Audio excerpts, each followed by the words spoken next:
Hello and welcome to this week's Digest, where we give you detail in telling the story comprehensively, and we also investigate the issue while we remain grounded to the truth. We're also ethical, sensitive, and we set the pace. My name is Francesca. Our focus this week is looking at alcoholism or alcohol addiction. Just so you know, alcohol affects people in different ways. Some people can enjoy a glass of wine with food and drink moderate amounts of alcohol in social settings without any problems. Moderate drinking, therefore, is considered as having 1 or fewer drinks per day for women and 2 or fewer drinks per day for men, according to our research. Now, drinking alcohol too much or too often, or being unable to control alcohol consumption, can be a sign of a larger problem. When we come back, we'll be looking at a story of a young man who's recovering from alcohol addiction.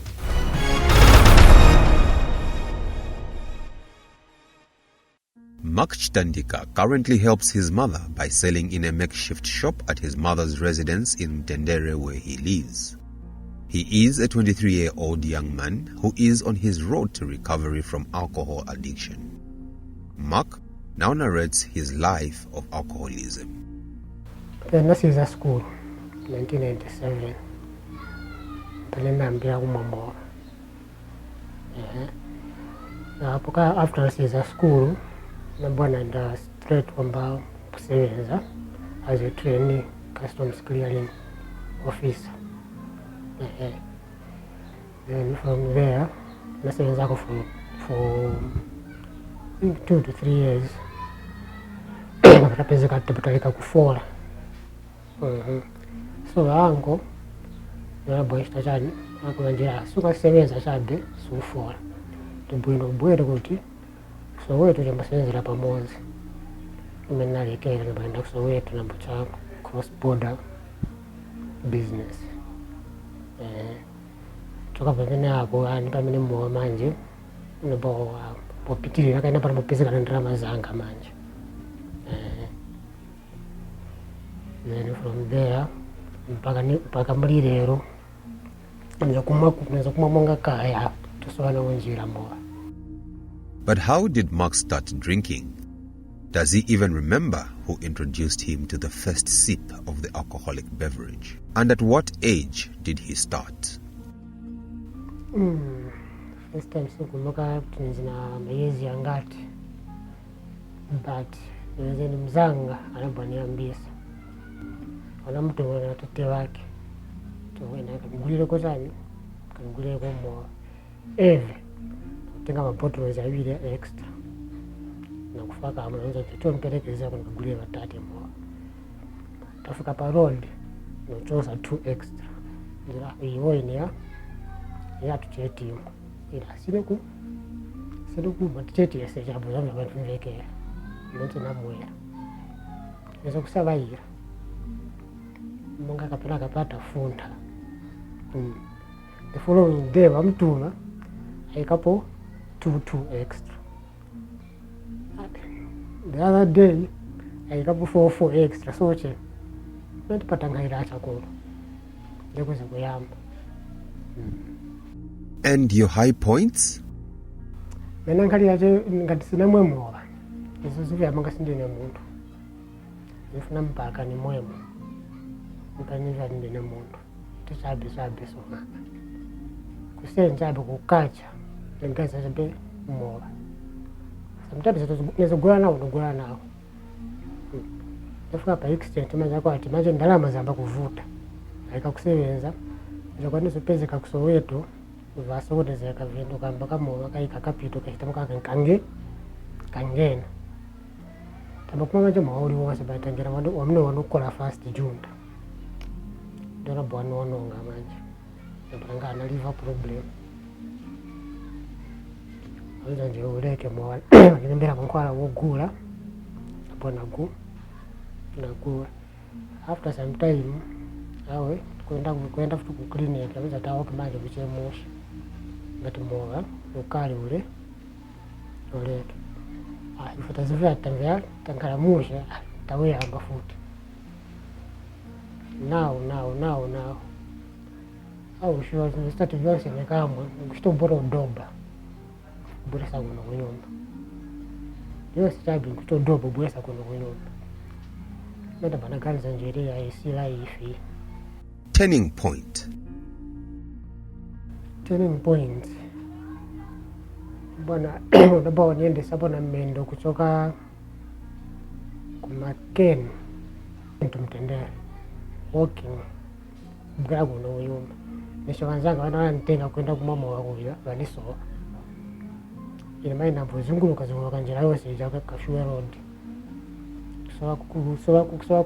kusowa kunyumba mpaka kwata kwanichera kwaikweza usiku mpaka kwanichera nechepa road ngoenda ina mpaka nima ndambonabwerera kuno pansi nkala kuno nkazika ndambonaganizapo njira anifunika kule kasi life palast ungafi nikolonoka usiku mukuyenda kwene kuyendaenda sizoti nenda nikamboenda Kashua Road nenda nona manga ndiye kutauni nikafika pasogono na sisi nifika nabwerera futi no kuti sinifika futi abwerera futi paka kwacha ndio kufunza muntu manje ananga iyi road yenda kuti na ndiseka nanga washoka kuti ndashoka kumova sona so atiwe kutauni kwa mashokera ndemacho kwambobwerera manje kuyenda paka pamakeni chani vacha tanofu kuyenda paka Kamwara namendo nikuti chepe ngupempa che manzi sabe kapesa muntu atirira tukapinga mpempa ko manzi no mphamvu kai no kudya nipasa namo mimi nafikira paka kuno soba pakufika kuno soba. When was this and what was the next move? In 2017 bwenest manje nipaine Banda family manje angena munjira washiramo I think brother wanga in fact tabagamba kuti kuchaina ma kuliko chani kuliko mtu ainiziva funika umuntu timpereka kuti ku rehab angatandibwizireko mane pana kambia na muntu kuchaina makuja yenda babwera munya kuti singaende kuja manga ndinofunda nakana maniki so brother wanga abaka maje iyaye sikuti ukaenda kuja bwo nkhala kule baje abantu kufunda zado nkhala kwawe kati ide bali zivira kuja kundupeza abantu kufunda so ile singaende kuja ni bwino ana wakansera ukapera mwa itara to ndani ni bwino azibwera kuno kunyumba azibwa kuboka msana ine every kuza kwanisika so banda bata buvutira anje so chapa paka mama na hivyo bo ngena wanipeleka day by force naenda kuja zona tayamba treatment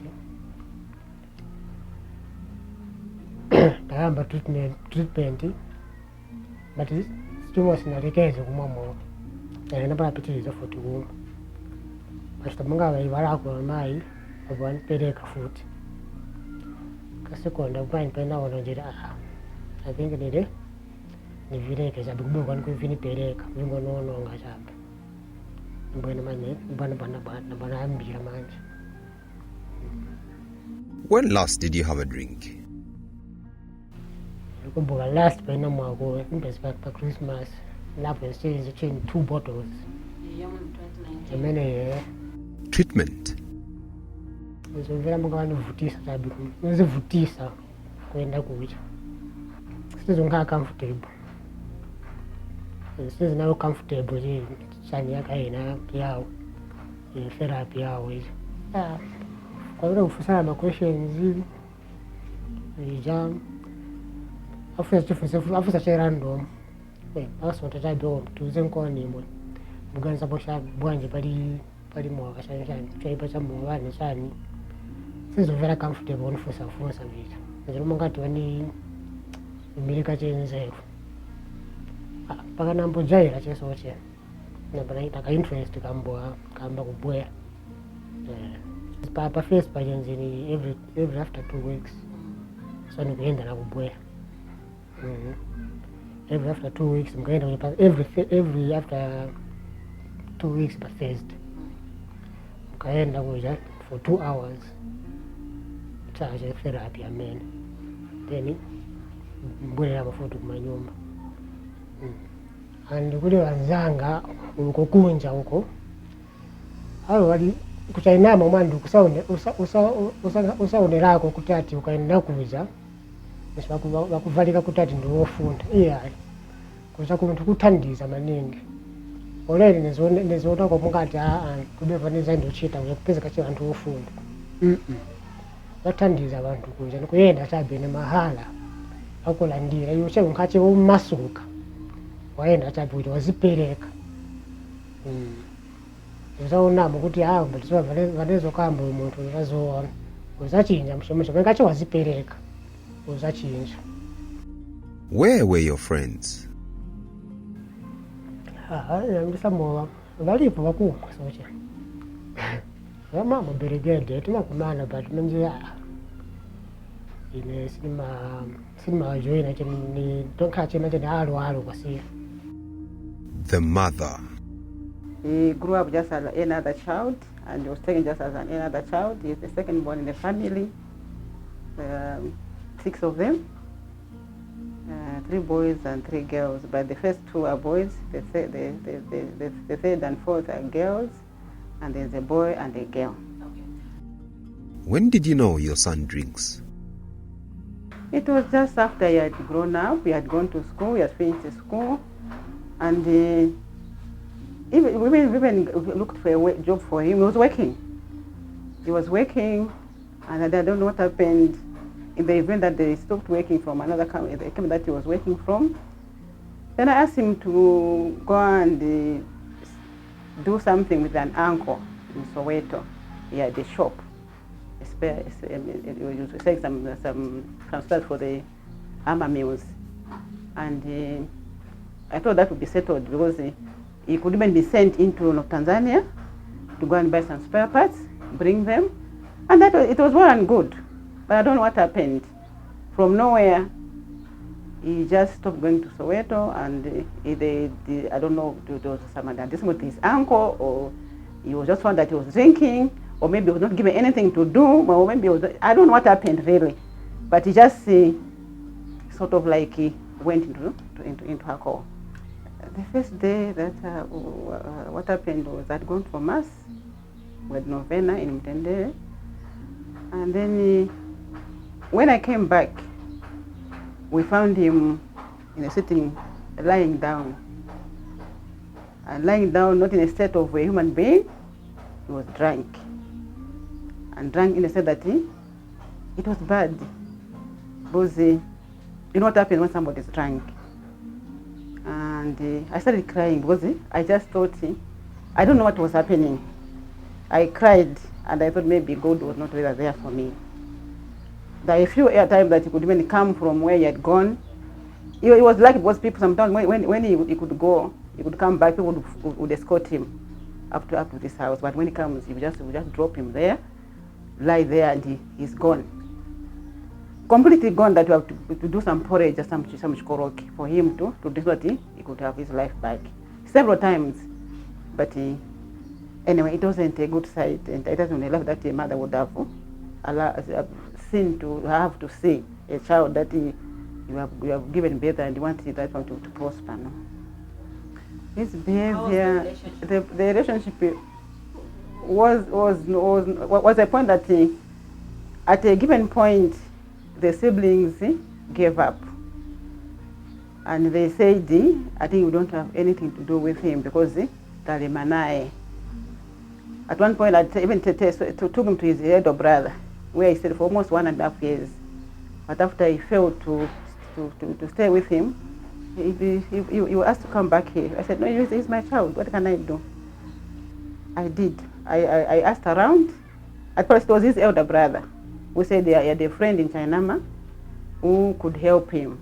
He asked me to take him there, and I did. That was the starting point. Yes. Your plans prior to starting alcohol? My plans yangu nizifuna paka nipitilize as a clearing officer soche anje vinakanga kamba kuti company yetu msebenzi zako inabwa ya inambo block imene inapanachokerako. So after that kamenya ka cross border cha business nona manga kuti sembe sineze kumwa sime patali sembe sineze pano. So ngakambe monga abantu zopezeka la vambiri kwamene ku Soweto valiko vachitabwira vachitabwira sipenze kumwa anje ife I think tapata mwa pasogolo. That's why inatikanga. How is your health? Ngakambe kuti manje niliko at least nisha recover. Like maneze lili kudala napara pa extend akwati neze kunjenjema. So kapu so ya manzi so kuti ndigwe so kufiriza kukama sivezo kwanisika unless na mwamo nsima tabe so kuti nidia sivezo kwanisika unless na mwamo junta ipane nzati pale zovana na pana appetite yezo kubwera no junta no appetite sima so angalete nsima ndio zabwino bwanje niso kumtima kwa fipa unless waita mowa hapa. So nsima nzaisi nzasanga bomowa nsima izabora second but futhi ukapambanira mowa uja nisha nsima nkuiwala ni mowa mpaka chekugona soche nipa extend panda bwana fika. Relationships. Girlfriend nenze naye but munga ngani ya mwana senzo nivomereza umwambo nika inenzo wanthota nenzo kumeza kuti ndiye nakufuna so iwe songonekese kumwambo ndibwira naleka iwe ndanikuleka mowa so ngati ufuna sangapo pali nikuleke iwe onileke mowa. So kupilira kwake hivi ezo che kwenda chenda ine seso chabe asezo kuvomereza kumwambo vashtika bwanji vilapa nepo apitiza chemo yakwati aikachena kuika kona nzeru chekwa kuli girlfriend icho usika kuche mo chabe chende vochita che mo chabe kuli bevina nezobira time yakwati nende muone kai iyo time yakuti nende muone nisine kumoa ndikacha kumoa nisine dizi nzabona ntaubo ola bwere anipeza ni dizi tizashimika cyane kulimba mamene relationship ina Syria. Regrets? Naruze na vintu vambiri. One business naruze na capital se inangena. This time sembe nkamba story nangu notene nkamba pana. Vanishta regret. Nishta regret this time sembe kapatiri pamoja so. Manje hao shwa kulibe man. Your message. Wanoshta abuse my drugs. Umova wamene munga mandezo strain kushta abuse mwa mulibe cha nchirimo mumova uwononga chabe ni bwino peza ko chintu chochita chiwasipanga kuti busy muganizako life yako kuti kusogolo visankhala bwanje nzakankhala bwanje nzakazisunga bwanje kusogolo kumova kubikwa nopereka uwononga mwande ndapanilipa nezenaonongeka ine apa niko nkasako ni parodi historics nichani recover neva ningakambeko kuliwa nonitamba pano imamene mukalipo kuyamba kumwamo osapangana misi okube mafwaka kuchita chebe yamba chema drugs okusayesa kuyamba nivoipa vipunisa vintu vosiyana wanu susebenza uzabufuna kwamba kumwamola okupepa fwaka uzabushosa kuti ndalama in the end uzambuganza kushachani ukawalala ndiye vuto ya mola okupe mafwaka madrugs chabe njeno so vina vatingakambe kuva kwati kusanga vanzatu wopezeka nawo kuti pezeka chena aliyense vanzatu amene ava ndiamalingisa kuti tiyambo kuchita chani pezeka ngapabhushita madrugs olokumwamowa so ndikusaka vanzatopezeka nayo even ngakambekwa. Future plans and your motivation. Future plans ndifuna kubwerera futi ku business anizochita kudai cross border. Mina ndikachita che raise capital ndingabwerere futi nifunisisa panewo kunghana na madam andizwa ndizakanghala nawo sikuti ati ndikwasira sochabe ndisakanghala che sochabe ndisakanghala nawo time chabe nimaona kuti vantu vambiri sindiyeneka vitanchitikira ivya kuti vantu vambiri vanachita vintu kupitira pali vitanchitikira ine but awo vachita bwino manje so ndikayangana ndizowa naine ndingavichita and vanimvera so vainekahamba ine ndingachita encourage naive kuti sikuti ati vikakuchitikira choipa sikuti ati kwasira madozi avalika sochabe mane abo anovalikira sochabe ena futi zanisegukira niziva nzakachita bwino futi kusogolo zabwerera futi maine ziriri kudara. Appreciation. Mwanda vamai vanothandiza maningi mwana sembesiveve sembesidiziva manje apana sembesiniripo nakuva sembe ndapitiriza kumwa sembe nafa nikambe so so ndongazikwa mumwanda kuli vamai vanothandiza maningi vanafaita vanafaita nonga zikoma kuli family yange yanithandiza maningi mwanda kufika panafika pano valaba vanitayirira ukenivomera ati kungache manje manje nachitira kurecover apa avo vali naine manje vanithandiza so nonga zikoma maningi. Mother's message. Now you can do this and that because you can help with the house. Even the shop now, he can be in the shop because he could never be there. Whatever he goes there, he would pick something because he wants something to drink. Sometimes they will leave him there. He says there, you see here the people, I'm making Michael. Your son is sleeping in shop. The doors are open. But all that has changed, and I thank God for that. Yes, never to give up, and always praying, because all the time that I went to church, all the time that I had the prayers, his name was one of them that would be on the list. Just pray, and God will answer you at a given time. Because you may want things to change there and then, but it won't change. God has got his own time, and the way he changed, I was even surprised. Even now, I don't believe that he has changed.